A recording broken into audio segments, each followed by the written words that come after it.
వి gold trusted gold buyers తాకట్టులో ఉన్న బంగారాన్ని విడిపించి ఈ రోజు ఉన్న మార్కెట్ ధరకే కొనబడును. మరిన్ని వివరాలకు సంప్రదించండి 7710 ప్రేమ ప్రాణాలు ఇస్తుందంటారు అందరూ, కానీ అప్పుడప్పుడు ప్రాణాలు తీస్తుందా అంటే అవుననే సమాధానం వస్తుంది అనేక సందర్భాలలో. సో ప్రస్తుతం మనం పెద్దపల్లి జిల్లా కాల్వ శ్రీరాంపూర్ మండలం జఫర్ఖాన్పేటలో ఉన్నాము. యూట్యూబర్గా మంచి పేరు ప్రఖ్యాతులు పొంది ఒక విఫల ప్రేమ గీతానికి సంబంధించినటువంటి పాటల్ని చెప్పినటువంటి వ్యక్తి గడ్డం రాజు అందరినీ ఒప్పించి ప్రేమ వివాహం చేసుకున్నాడు. ప్రేమ వివాహం చేసుకున్న తర్వాత మరి ఏం జరిగిందో ఏందో కుటుంబంలో కలతలు కావచ్చు, ఇతరత్ర కారణాలు కావచ్చు. ఆయన హైదరాబాద్లో తీసుకున్నటువంటి ఘటన కలకలం రేపుతుంది. ఆయన సెల్ఫీ వీడియో తీసుకున్నాడు. తన బాధకి కారణం ఏంటి, ఆవేదన కారణం ఏంటి అన్నీ చెప్పడం జరిగింది. చాలా విషాదకరమైనటువంటి ఘటన. ప్రస్తుతం ఈ కుటుంబం అంతా శోక సముద్రంలో ఉన్నటువంటి పరిస్థితి మనం చూస్తున్నాం. ఇదంతా కూడా ఈ ఫొటోస్ ఇక్కడ ఫ్రేమ్ కట్టి ఉన్నటువంటి పరిస్థితి. హ్యాపీ మ్యారీడ్ లైఫ్ అన్నయ్య వదినే అని చెప్పేసి వాళ్ళు చెప్పినటువంటి ఈ ఫొటోస్కు సంబంధించి ప్రస్తుతం చూస్తున్నాము. ఈయన అనేక చిత్రాలకి సంబంధించి షార్ట్ ఫిలిమ్స్లో మరి యూట్యూబ్లో ఉన్నటువంటి అనేక సాంగ్స్లో కూడా మనం ఆయన నటించాడు, మెప్పించాడు. అనేక మిలియన్ వ్యూస్ సైతం గడ్డం రాజు అని కొడితేనే వచ్చినటువంటి పరిస్థితి మనం గమనిస్తున్నాం. ఏం జరిగిందో తెలియదు. మరి ఏమి దగ్గరి అమ్మాయి అందరినీ ఒప్పించాడు, ప్రేమించుకున్నాడు, పెళ్ళి చేసుకున్నాడు. మరి ఏం జరిగింది, ఎందుకు ఇట్లా చేసుకోవాల్సి వచ్చింది? ప్రస్తుతం వల్ల అమ్మగారు ఉన్నారు. అమ్మ ఏంటి అసలు ఏం జరిగింది, ఏమైంది అసలు మీతోని ఏమన్నా చెప్పిండా? ఆయన క్లియర్గా చెప్పినటువంటి పరిస్థితి. ఆయన లేని లోటు ఎవరు తీర్చలేదు. ఇప్పుడు మీకు సంబంధించి ఏమంటారు మీరు? మాకు ఏం చెప్పలేదు సారు. ఎప్పుడన్నా అడిగితే మంచిగా ఉన్నారంటే మంచిగానే ఉన్నామని అనేది. అసలు ఒక్క మాట కూడా చెప్పలే. ఇట్లా అవుతుంది అట్లా అవుతుంది అని కూడా చెప్పలే. మంచిగానే ఉంటాడు మా కొడుకు అని అనుకున్నాం. 2 రోజుల కింద ఫోన్ చేసిండు. ఫోన్ చేస్తే అమ్మకి బాప అంటే ఇచ్చిండు. ఇస్తే మాట్లాడినా. ఏం చెప్తాను అమ్మ అంటే టీవీ చూస్తాను అన్న. తిన్నవా అమ్మ అంటే తిన్నా అన్న. ఏం కూర అమ్మ అంటే వదిన పప్పు వండింది వేసుకొని తిన్నా. నువ్వే తిన్నవా అని అంటే తినలేదు, ఇంకా ఆమె డ్యూటీకి పోయింది కదా తీసుకురాని పోతాన్నా అని అన్నాడు. సరే అమ్మ నేను వచ్చినాక ఫోన్ చేస్తాను అన్నాడు. కథం చెయ్యలే సారు. ఇక సద్దుల బతుకమ్మ కదా, సరే సద్దుల కాడికి వచ్చాను నేను. ఆ రోజు కూడా ఫోన్ చేపియలే. ఇక ఆయనతో ఫోన్ చేయించిన నేను. ఫోన్ చేపిస్తే కథం ఎత్తలే 2 సార్లు.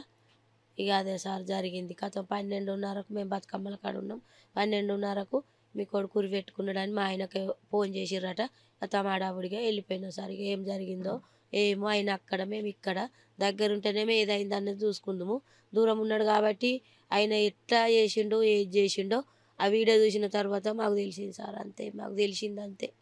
అంటే అమ్మ ఎవరిని ప్రేమించి పెళ్లి చేసుకున్నాడో ఆమె మీకు దగ్గర చుట్టాలే అంటున్నారు. ఆ వీడియోలో కూడా చెప్పడం జరిగింది. మీకు ఎప్పుడైనా చెప్పినరా? పెళ్ళి ఎప్పుడైంది అసలు? రాజుకి ఎప్పుడు పెళ్ళి అయింది? ఆయన యూట్యూబ్లో కూడా బాగా యాక్ట్ చేస్తున్నాడు, పాటలు కూడా బాగా పాడుతున్నాడు.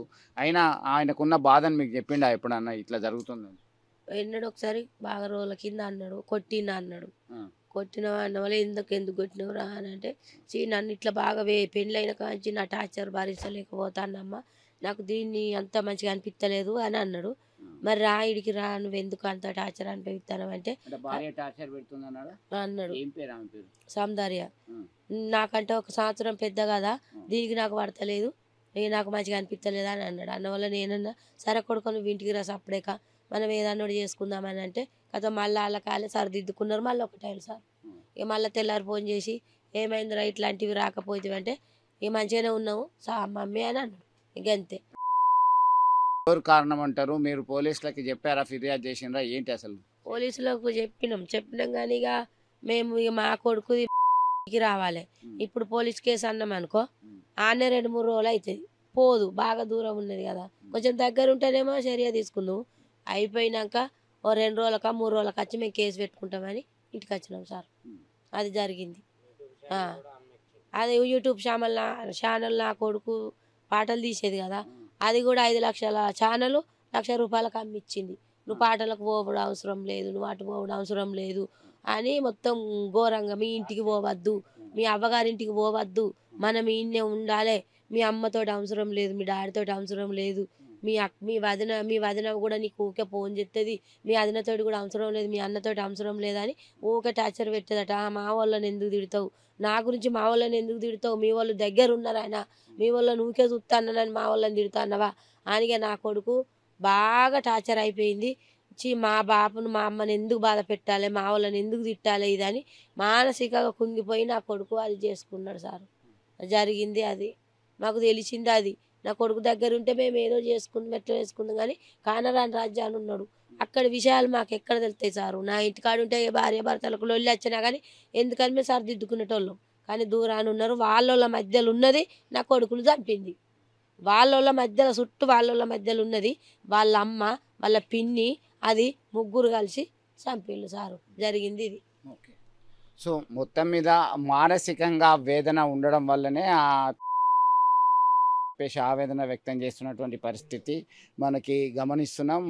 దీనిపైన గతంలో సైతం వీరి మధ్యలో ఏం జరిగింది, ఆ ఘర్షణ వాతావరణం ఉండే ఆవేదన పడుతూ తల్లికి కూడా చెప్పినటువంటి పరిస్థితిని ఆమె వివరించడం జరిగింది. కోడలు టార్చర్ వల్లే కొడుకు పాల్పడ్డాడని చెప్పేసి క్లియర్ కట్గా చెప్తున్నటువంటి పరిస్థితి. తల్లి వద్దు, తండ్రి వద్దు, ఈ కుటుంబ సభ్యులు ఎవరు వద్దు, కేవలం వాళ్ళు ఉంటే సరిపోతుందా అనేటువంటి కోణంలోనే బలమైన చర్చ జరిగింది అని చెప్పేసి వారి మాటల్లోనే మనం విన్నాం. వారి వదినే ఉన్నారు ఎవరైతే ఆ చివరి మాటల్లో అన్న వదినే పిల్లలు జాగ్రత్త అని చెప్పి ఆయన రోధిస్తూ చెప్పినటువంటి విషయం ఆ వదినే ఉన్నారు. అమ్మ మీ పేరేంటి, అసలు ఏం జరిగింది, ఎట్లాంటి వాడు అసలు రాజు? రాజు మంచివాడు అసలు. ఆయన ఎవ్వరితోటి కూడా సరి లొల్లి పెట్టుకునే అన్నయ్య ప్రసక్తే లేదు. అందరితోటి మంచిగా కలిసిమెలిసి ఉండాలనేది ఆయనది. కాకపోతే ఏంటంటే ఆయన ఒకరు ఏదన్నా మాట అంటే పడే వ్యక్తిగానే కాదు. ఆయన తప్పు లేనిది ఆయన అనద్దు, తప్పు ఉంటే నేను పడతా అనేటోడు, తప్పు లేకుండా నన్ను అనద్దు. ఆయనకి ఏంటి కోపం అంటే నిజం మాట్లాడాలి, అబద్ధం చెప్పుతే ఆయనకు నచ్చది. నువ్వు అన్నావు అని అంటే అది చెప్పాలి అంతే, అనలేదు అని తప్పించుకునేది. నేను ఎందుకన్నా ఈ మాట, నేను ఎందుకు అన్నా అని అనేది. ఆ రోజు గొడవ ఆయనకు చీర కొన్నదట, ఈ చీర కట్టుకొని నువ్వు మీ ఇంటికి అని చెప్పిండట. అంటే ఆమె ఉండన్నదట, నాకేమద్దు ఈ చీర, నేను కట్టుకోను, నాకు ఈ చీర వద్దు అన్న. నీ ఇష్టపూర్వకంగానే ఆ చీర కొనుక్కున్నావు, మళ్ళీ నువ్వే ఎందుకు వద్దు అంటున్నావు? ఆయన నాకు ఈ చీర వద్దురా అని ముఖం మీద పారేసిందా. ఎందుకు వద్దు అంటున్నావు అని మరి రెండు కొట్టిండో కొట్టలేదో అది తెలియదు. ఆమె ఇక కథం చీర ముఖాన వాడేసి నువ్వు ఈ చీర పట్టుకొని ఊరేసుకోరా అని అన్నదట. అని కిందికి పోయింది. వాళ్ళ అమ్మ వచ్చిందట, అప్పటికే వచ్చింది, ఏం జరుగుతుందని చూసుకుంటున్నది కావచ్చు. వాళ్ళ అమ్మ వచ్చిన వాళ్ళ కథ పోయిందట. అయ్యో మళ్ళీ నా భార్య నా దగ్గరకు వస్తుంది కావచ్చు అని అప్పటికి కూడా 3 సార్లు డోర్ తీసి చూసిండు, రాలేదు. అప్పటికి మానసికంగా బాగా గురైంది ఆయన. నేను మా ఊళ్ళకి చెప్పుతే ఏమంటారో, ఒక్కసారి వచ్చి ఇక్కడికి వాళ్ళు పరువు ఓడగొట్టుకుని పోయారు. మళ్ళీ అత్తే నేనేమని సమాధానం చెప్పాలి, వాళ్ళు ఇజ్జత్ తీసినట్టు అవుతుందని బాగా ఆలోచించిండు. డిప్రెషన్కు గురైండు. కథం అంత్యక్రియలు అయిపోయినాయి. ఇవాళకి 6 days. కనీసం బొంద మీద మట్టేయడానికి నువ్వు ఎందుకు రాలే? నువ్వు తప్పు చేయలే, తప్పు చేయని దాన్ని నువ్వు రావాలే, అత్తనే కదా నిన్ను కొడదు. తన భర్త మృతి చెందినప్పుడు కూడా రాలేదు, భార్య రాలేదు, వాళ్ళ బంధువులు సైతం రాలేదు. ఒక అనాథ శవం లేక చెట్టు కింద వాడేసిరట ఉస్మానియా హాస్పిటల్లో.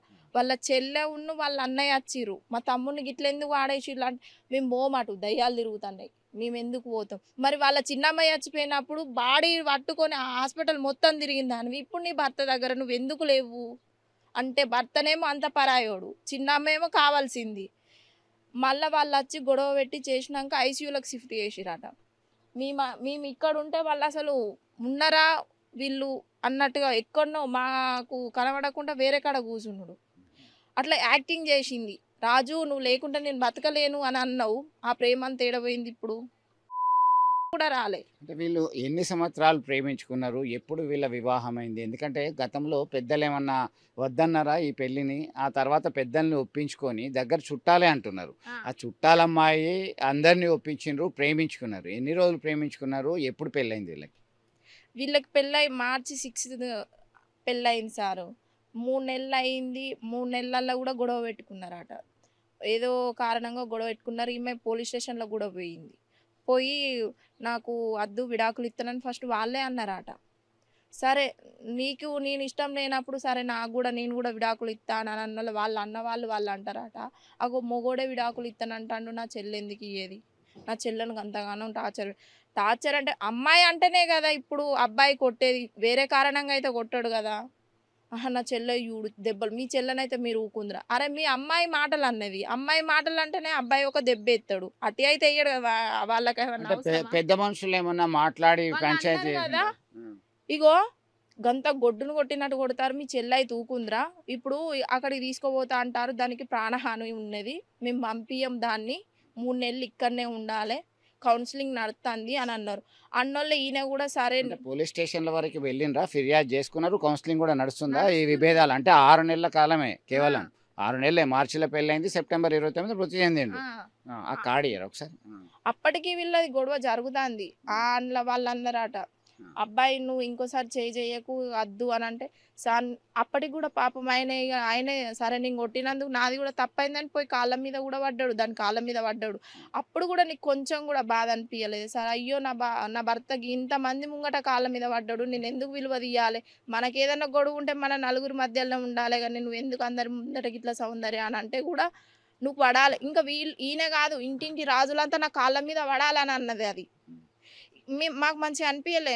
నా భర్త నేను ఇద్దరం కలిసి కిందికి వచ్చినాం, ఏమైంది వదిన ఎందుకు చింటూ నాకు మంచిగా అనిపించలే, నేను రూమ్ కాడికి వచ్చినా, నువ్వు రూమ్ కాడికి రానన్నది. అని అన్నోళ్ళు సరే వదిన నేను అత్తన్న మీరు రూమ్ కాడ ఉండిపోర్రే అని అన్నోళ్ళు మేము రూమ్ కాడ ఉన్నాం. దీనికి కారణం మొత్తం వాళ్ళ పిన్ని, వాళ్ళ అమ్మ, వాళ్ళ ఇది వీళ్ళే ముగ్గురు. ఆయన కారణం వేరే ఏమీ లేదు, ఊకే టార్చరు, మనిషిని హింసించుడు బాగా. అంటే ఇప్పుడు మీరు ఏం డిమాండ్ చేస్తున్నారమ్మా? ఆయన మృతికి ప్రధాన కారణం వాళ్ళ భార్యనే అంటున్నారు, ఆరోపిస్తున్నారు. గొడవలు అనేవి చాలా సహజము. పోలీస్ స్టేషన్కి వెళ్ళారు, కౌన్సిలింగ్ నడుస్తుంది. ఈయన పాల్పడడం అంటే ఆమెకు వాళ్ళ కుటుంబ సభ్యులే కారణం అంటారు. వాళ్ళే కారణం సార్, వేరే ఏమీ లేదు. ఆయనకు పైసలు ఇవ్వని కాదు, మేము ఏం పట్టించుకున్నాడు అన్నది కాదు. నువ్వు ఒకడు ఉంటాన్నావు కాబట్టి మేము మంచిగానే ఉన్నామని అన్నప్పుడు సార్ మీరు ఒకడున్నారు, మీరు మంచిగా ఉన్నామంటే సరే మంచిగా ఉన్నాడట అని మేము అనుకుంటామా అనుకోమా? అయినా కూడా మేము మంచిగానే ఉన్నాం వదిన అంటే మేము అనుకున్నాం కదా మంచిగానే ఉంటారు, ఏ లొల్లు లేవు అని చెప్తాడు కదా. అయ్యో అందరం మంచిగానే ఉన్నామని మేము అనుకున్నాం, కానీ గింత ఘోరంగా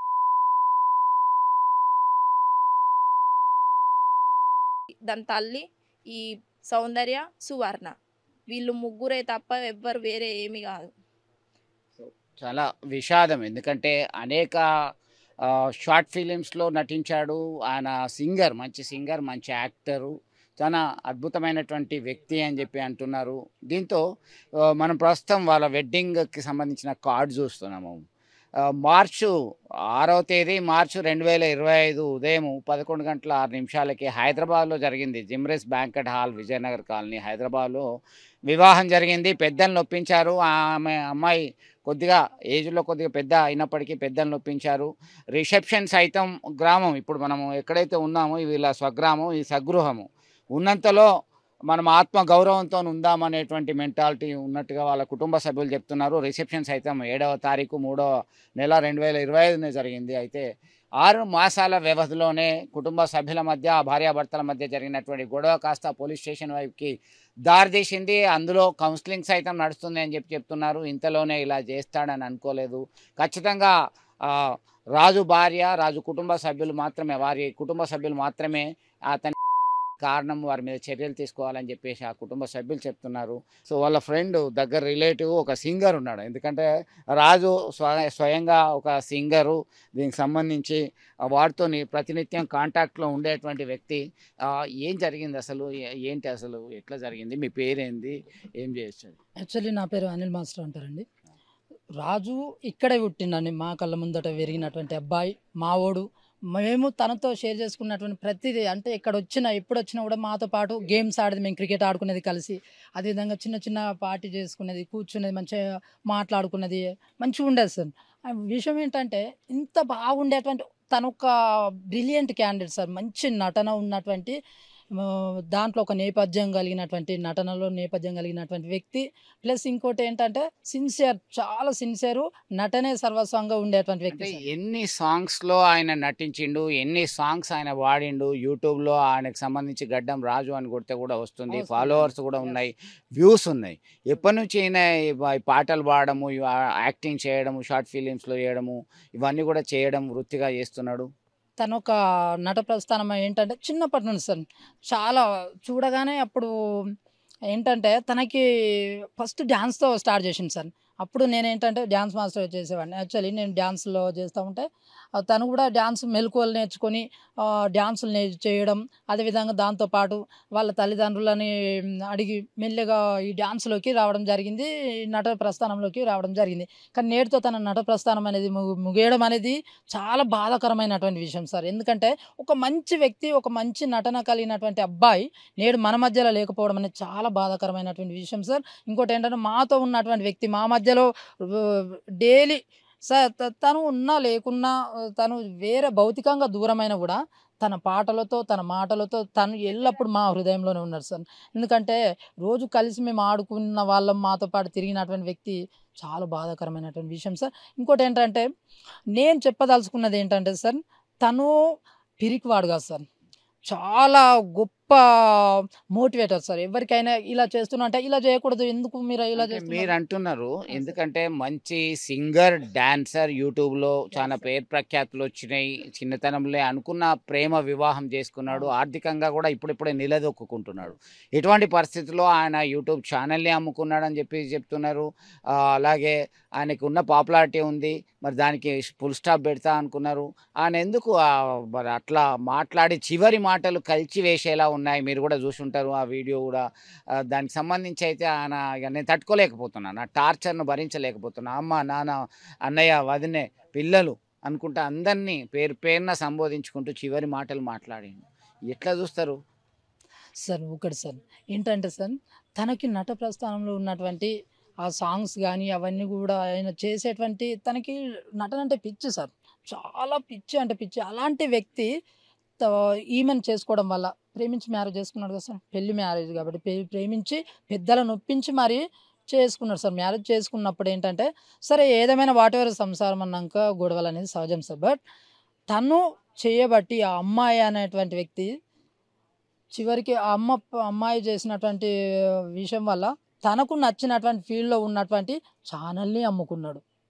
రైట్, ఆ ఛానల్ అమ్ముకోవడమే కాకుండా తనకు నచ్చినటువంటి నువ్వు నటనే పక్కన పెట్టానంటే అయినా కూడా ఈ అమ్మాయి కోసం వాటన్నిటిని పక్కన పెట్టి తను కొద్ది రోజులు వేరే వర్క్ చేసుకుంటూ సార్ అమ్మాయికి పండగకి తనకు డ్రెస్ లేదని చెప్పేసి నాకు లేకున్నా పర్లేదు, అమ్మ వాళ్ళకు కూడా ఒక్క విషయం చెప్పలేదు సార్. వాళ్ళ మమ్మీకి డాడీకి వాళ్ళ వదిన కన్నకి ఒక్క ముచ్చట కూడా చెప్పకుండా ఎందుకు వాళ్ళ దాకా పోవడం, ఎందుకు ఈ చిన్న చిన్న విషయాలు మాట్లాడుకుంటే సరిపోద్ది కదా అనేటువంటి ఉద్దేశంతో వీళ్ళకి చెప్పకుండా ఏం చేసిండు అంటే తనే ర్యాపిడో సాయంత్రం దాకా ర్యాపిడో నడుపుకొని 1000 ఎంత వస్తే ఆ సారీ కొని నాకు డ్రెస్ లేకున్నా పర్లేదు నా భార్య కొనిస్తా, ఈ విషయం మా వాళ్ళ దాకా కూడా వెళ్ళొద్దు అనేటువంటి అంత గొప్ప ఉన్నతమైనటువంటి వ్యక్తి సార్ తను.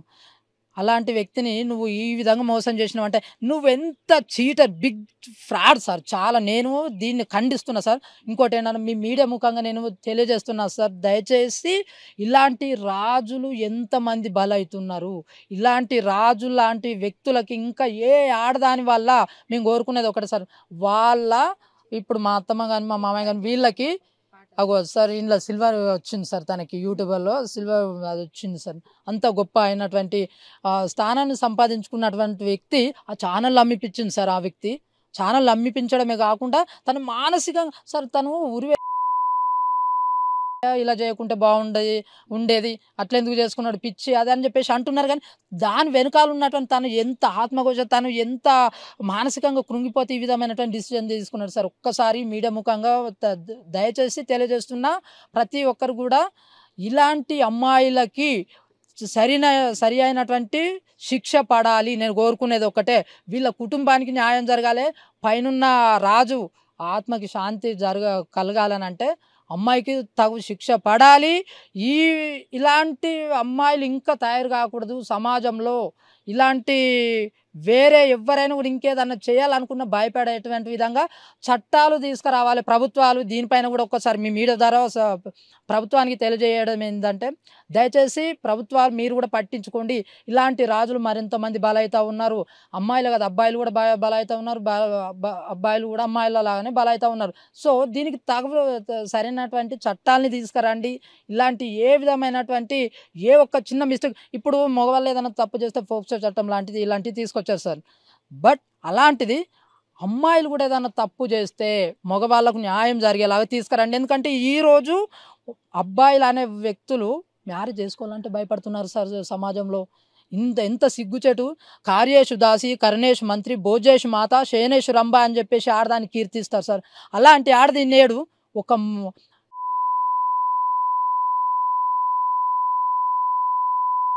గొప్ప ఉన్నతమైనటువంటి వ్యక్తివో ఇది ఒక కారణభూతం. ఒకటి చెప్పండి, రాజుకి చివరి రోజుల్లో ఆర్థికపరమైనటువంటి ఇబ్బందులు ఉన్నాయా? ఆర్థికపరమైన ఇబ్బందులు ఉండడం వల్ల కూడా మానసికంగా క్షోభ అనుభవించాడా? ఈ కుటుంబంలో గొడవలు రావడానికి అదొక ప్రధాన కారణం అంటారా? సార్ ఆర్థిక పరంగా ఎలాంటి ఇబ్బంది లేదు సార్. వాళ్ళ మమ్మీ డాడీ ఎప్పుడంటే అప్పుడు తనకి ఏ విధమైనటువంటి చేయడానికైనా సిద్ధంగా ఉన్నారు సార్. ఆర్థిక పరంగా తనకి ఇబ్బంది ఏం లేదు. కాకపోతే ఏంటంటే చిన్న చిన్న విషయాలు ఇవన్నీ భార్య భర్తల మధ్య జరిగేటి మనం చర్చించుకుంటే సరిపోతుంది.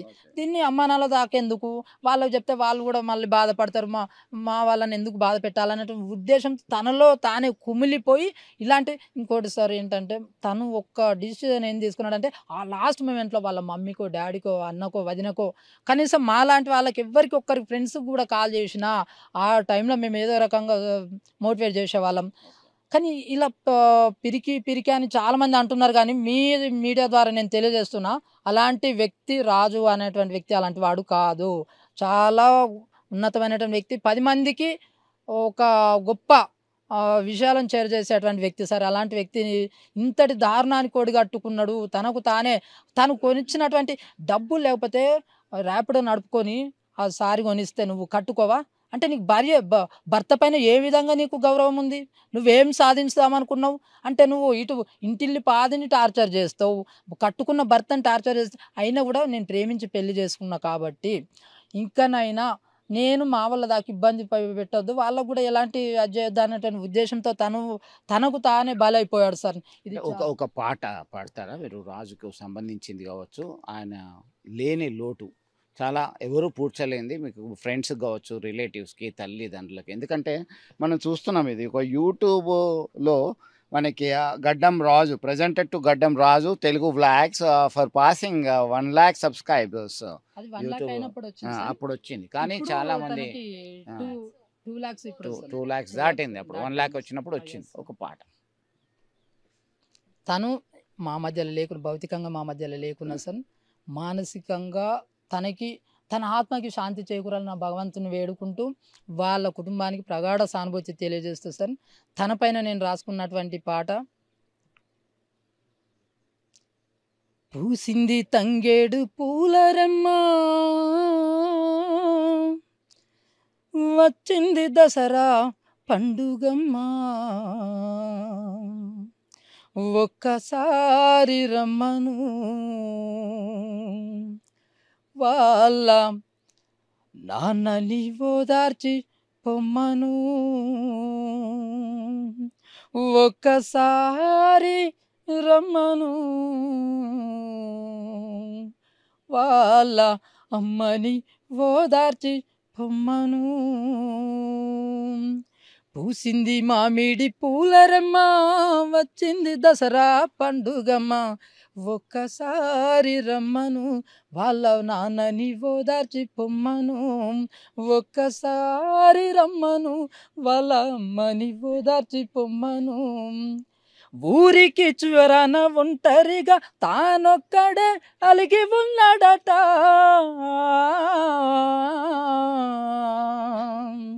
ఊరికి చివరన ఒంటరిగా తానొక్కడే అలిగి ఉన్నాడట, కారు చిక్కట్లోన మన రాజుకు వచ్చే దారేదో తెలియదట, తోడుగా నువ్వుండే ఎన్నెలమ్మా అంటే మబ్బుల్లో మాయమైపోతివమ్మా, తోడుగా నువ్వుండే వెన్నెలమ్మా అంటే మబ్బుల్లో మాయమైపోతివమ్మా, ఒక్కసారి రమ్మను వాళ్ళ అన్నను ఓదార్చి పొమ్మను, ఒక్కసారి రమ్మను వాళ్ళ వదినను ఓదార్చి పొమ్మను, ఒక్కసారి రమ్మను డుగ్గు నైసిని ఓదార్చి పొమ్మను, ఒక్కసారి రమ్మను ఆర్యన్ను ఓదార్చి పొమ్మను. పూసింది తంగేడు పూలరెమ్మ, వచ్చింది దసరా పండుగమ్మ, ఒక్కసారి రమ్మను మా వాళ్ళను ఓదార్చి పొమ్మను, ఒక్కసారి రమ్మను వాళ్ళ డాడీని ఓదార్చి పొమ్మను. చుక్కల్లో వెలిగేటి జాబిలమ్మ చక్కని మన రాజు ఎక్కడని ఒక్కసారి రమ్మను. వాళ్ళ ధైర్యంగా ఉండండి. మీరు మీరు ధైర్యంగా ఉండి వాళ్ళ అమ్మా నాన్నలను చూసుకోవాల్సినటువంటి బాధ్యత ఒక దోస్తుగా, ఒక బంధువుగా మీ మీద ఉంది. చాలా విషాదకరం. ఎందుకంటే రాజులాగా బతికినటువంటి వ్యక్తి, ఒక రాజు, ఆయనకి సంబంధించి అందరినీ ఆప్యాయంగా పలకరించేవాడు, అందరితో కలివిడిగా ఉండేటువంటి వ్యక్తి. ధైర్యాన్ని మోటివేట్ చేస్తూ మీరు ఎట్టి పరిస్థితుల్లో అఘాయిత్యానికి పాల్పడొద్దు, ధైర్యంగా ఉండాలని 10 మందికి చెప్పినటువంటి వ్యక్తి. పరిస్థితులు ఇంత దిగజారుస్తాయి, ఇంత దారుణంగా ఒడిగట్టేలా చేస్తాయని ఎవరు ఊహించలేదు. వారి మిత్రుని పాట రూపంలో వారి ఆవేదనని మనం విన్నాము. వారి తండ్రి ఉన్నారు. మీరు చెప్పండి, అసలు మీకు ఎప్పుడైనా చెప్పిండా? చివరిసారి ఎప్పుడు మాట్లాడిండు? ఏం జరిగింది అసలు? నాకు ఏమి మాట్లాడడానికి దోస్తలేదు, అంతా మా కోడలు మాట్లాడుతుంది. దేశీ నాతోటి కావడం లేదు మాట్లాడడం. దేశీ వాళ్ళది రాతి గుండె అయిపోయింది సార్. వాళ్ళు ఏం మాట్లాడలేకుండా పోతున్నారు. అసలు ఏం చేద్దామన్నా కూడా వాళ్ళు ఏం ఎవ్వరు లేదు సార్. ఏం చేద్దామన్నా కూడా వాళ్ళకి ఏం మాట్లాడాలో, ఏం చేస్తున్నామో అసలు వాళ్ళు ఏమనుకుంటున్నారు అంటే ఇప్పటికి కూడా మాతోనే ఉన్నాడు కావచ్చు, మాతోనే ఉన్నాడు అనేటువంటి విధంగా ఉంటున్నారు తప్ప వాళ్ళు వేరే విధంగా ఆలోచించట్లేదు. కానీ దయచేసి ఒక్కటే కోరుకుంటున్నా సార్, ఇలాంటి ఆడవాళ్ళు సమాజంలో వండుకుంటూ మరి ఇలాంటి రాజులను ఎంతమందిని దయచేసి నేను మీ మీడియా ద్వారా తెలియజేస్తున్నా, దయచేసి మరి వీళ్ళ కుటుంబానికి న్యాయం జరగాలి. ఇలాంటి రాజు వల్ల ఈ రాజు లాంటి వాళ్ళు ఎంతమంది చనిపోయారో మరి అలాంటి ఇంకా ముందు కూడా ఇలాంటి రాకుండా దయచేసి చట్టాలు ఒక సరైనటువంటి ఒక ఆర్టికల్ ప్రకారం ఇలాంటి ఈ 420 లాంటి ఈ చీటర్స్ని మరి వాళ్ళకి సరైనటువంటి బుద్ధి చెప్పాలి, వాళ్ళకి సరైనటువంటి శిక్ష పడాలి. మరి ఇలాంటి చట్టాలు ఏమైనా తీసుకురావాలని మీ మీడియా ద్వారా తెలియజేస్తున్నా సార్. దయచేసి మహిళలను వేధిస్తే 498 లాంటి చట్టాలు సెక్షన్ ప్రకారము కేసులు నమోదు చేస్తారు, సరైన చర్యలు తీసుకుంటారు. మరి అదే స్త్రీలు పురుషులను వేధిస్తే, వారి భర్తలను వేధిస్తే, ఇలాంటి ప్రస్తుత రోజుల్లో చాలామంది ఇబ్బంది ఎదుర్కొంటున్నారు. ఎంతోమంది రాజులాంటి వాళ్ళు రాలిపోతున్నారని ఆవేదన వ్యక్తం చేస్తున్నారు. వారి మీద కఠిన చర్యలు తీసుకోవాలని డిమాండ్ చేస్తున్నారు. ఇదంతా కుటుంబము శోక సముద్రంలో మునిగిపోయింది. స్థానికంగా వారికి అందుబాటులో ఉన్నటువంటి మరో వ్యక్తి ఉన్నాడు, వారితో పాటు సన్నిహితంగా ఉన్నటువంటి వ్యక్తి పవన్ ఉన్నాడు. పవన్, అసలు ఏం జరిగింది? మీకు ఆయనతో ఎప్పటి నుంచి ఆ సన్నిహిత సంబంధాలు ఉండేటివి? ఈ రాజుకు సంబంధించి ఆయన 14/7/1999లో ఆయన జననము, అలాగే మరణం 29/9/2025. అంటే కేవలం 25-26 సంవత్సరాలు వయసులోనే ఆయన మనకి కానరాని లోకాలకి చేరినటువంటి పరిస్థితి. మీకున్న అటాచ్మెంట్ ఏంది అసలు వారితో? ఏమవుతాడు? మీకు ఎక్కడ ఎప్పుడు చూసినా ఎప్పుడు మాట్లాడతారు? రాజు మా సొంత మామయ్య వాళ్ళ కొడుకు సార్. మాకు చిన్నప్పటి నుంచి తెలుసు అతను. నేను స్కూల్కి వెళ్ళే దగ్గర నుంచి అప్పుడు కాలేజీ కొంచెం అట్లా నాకు పరిచయం ఎక్కువ పెరిగింది. విషయంలో కానీ ఏదైనా సంథింగ్ మాతోటి షేర్ చేసుకునే. మొన్న రీసెంట్గా వచ్చినప్పుడు కూడా మంచిగా మాట్లాడి. నేను అంతకుముందు ఒక 1 మంత్ బ్యాక్ హైదరాబాద్లో ఉన్నా. అంటే మేము ప్రతి ఇయర్ సండే లీవ్స్ ఉన్నప్పుడు గ్రౌండ్కి వెళ్ళి క్రికెట్ ఆడితే వాళ్ళం. అక్కడికి ఒకసారి రూమ్ దగ్గరికి తీసుకెళ్ళిండు, నైట్ వెళ్ళినాం. అక్కడ కూడా ఆ రోజు నైట్ రూమ్లోనే స్టే చేసిన, మంచిగా చూసుకున్నాడు, ఉన్నాం. మళ్ళీ మార్నింగ్ నేను రిటర్న్ వచ్చేసిన. మొన్న రీసెంట్గా వచ్చినప్పుడు జాతరలకు వచ్చినప్పుడు కూడా బాగానే మాట్లాడిండు. ఇంటి దగ్గరికి వచ్చిన నేను బాగానే మాట్లాడిండు, బయట కూర్చున్నాం. నైట్ కూడా బాగానే చెప్పిండు. నేనే అడిగిన, ఇట్లా రీల్స్ చేస్తలేవు కదా రాజు అంటే, సంథింగ్ ఇట్లా ప్రాబ్లమ్స్ రాదు ఇది అని అన్నాడు. యూట్యూబ్ కూడా అమ్మేసింది రాదు ఇది అని అన్నాడు. ఇవన్నీ చెప్పిండు. ఈ 1 మంత్ అయిపోయేలోపు కరీంనగర్కి షిఫ్ట్ అవుతా అది ఇది అనుకుంటా మాట్లాడిండు. మొన్న రీసెంట్గా పండుగ రోజు కూడా నేను నైట్ 10 o'clockకి ఫోన్ చేసిన. ఆయన హైదరాబాద్ ఇక్కడ నుంచి వెళ్ళిన దగ్గర నుంచి 3 days కాల్ చేసిన. మా అత్తమ్మ కాల్ చేయమంటే కాల్ చేస్తే 3 days లిఫ్ట్ చేయలే. అదే రోజు నైట్ కూడా కాల్ చేసినా లిఫ్ట్ చేయలే. 10 o'clockకి ఫోన్ చేస్తే కూడా లిఫ్ట్ చేయలే. అదే నాతోటి లాస్ట్గా మొన్న వచ్చినప్పుడు కూడా మాట్లాడింది, లాస్ట్ కాల్ అంతే సార్. ఇక చిన్నప్పటి నుంచి అయితే మాకు చాలా అంటే చాలా దగ్గర పరిచయం. మాతోటి మంచిగా ఉండేవాడు. మొన్న పోచమ్మ ఫెస్టివల్ అప్పుడు కూడా మాతోటి ఇక్కడ అందరినీ ఆడుకుందాం రా, గ్రౌండ్కి రారి అది అని మంచిగా ఆడుకున్నాం. ఏదైనా తను షేర్ చేసుకునే మాతోటి మంచిగా చేసేవాళ్ళం. కారణం ఏదైనా అందరూ చెప్తున్నారు, అతను చెప్పింది భార్య టార్చర్ వల్లే ఆయన బలవన్ మరణానికి పాల్పడ్డారు, అనేక ఇబ్బందులు ఎదుర్కొన్నారు. అసలే ప్రేమ వివాహము పెద్దల్ని ఒప్పించి చేసుకున్న తర్వాత ఇప్పుడు వచ్చినటువంటి ఇబ్బందుల వల్ల మళ్ళీ నేను ఎవరికి చెప్పుకోను ఏం చెప్పుకోను అనేది ఆయన మనసులోనే ఘర్షణ పడ్డాడు. దీంతో ఆయన కానరాని లోకాలకు వెళ్ళిపోయాడు. ఆయన గొంతు సైతం మూగబోయింది. ఇక్కడంతా కూడా ఈ గ్రామీణ నేపథ్యం నుంచి వచ్చినటువంటి కుటుంబము, బంధాలు, అనుబంధాలు, ఆప్యాయత, అనురాగాల మధ్య పెరిగినటువంటి వ్యక్తి కాబట్టి ఆ చివరి మాటలు సైతం మనం అర్థం చేసుకోవాల్సినటువంటి అవసరం ఉంది. ఇలాంటి పరిస్థితి ఎవరికి రావద్దు అని చెప్పేసి స్థానికులు కోరుతున్నారు, ఆయన మిత్రులు కోరుతున్నారు. ఇప్పటికైనా ధైర్యంగా పోరాటం చేయాలి, ఎన్ని గడ్డు పరిస్థితులు ఎదురైనా ఫేస్ చేయండి అనేటువంటి ఇండికేషన్ ఇస్తున్నారు. ఇట్లా ఎవరైనా బలవన్మరణానికి కారణమైన ఏవైనా కారణాలు ఎవరైనా వారి మీద కఠిన శిక్ష విధించాల్సిందే అని చెప్పి కొంతమంది మనతో మాట్లాడినటువంటి స్థానికులు, వారి బంధువులు, వారి మిత్రులు డిమాండ్ చేస్తున్నటువంటి పరిస్థితి. మొత్తం మీద రాజు లేని లోటు తీర్చేది పూడ్చేది ఎవరి వల్ల సాధ్యం కానటువంటిది అనడంలో సందేహం లేదు. ఇది ఇక్కడ తాజా అప్డేట్. వీడియో జర్నలిస్ట్ సుమంత్తో కలిసి చంద్రశేఖర్, RTV, జాఫర్ ఖాన్పేట్ నుంచి. మరిన్ని వీడియోస్ కోసం ఛానల్ ని సబ్స్క్రైబ్ చేయండి. లేటెస్ట్ అప్డేట్స్ కోసం వాట్సాప్ ఛానల్ ని ఫాలో చేయండి. అండ్ లింక్ డిస్క్రిప్షన్ లో ఉంది.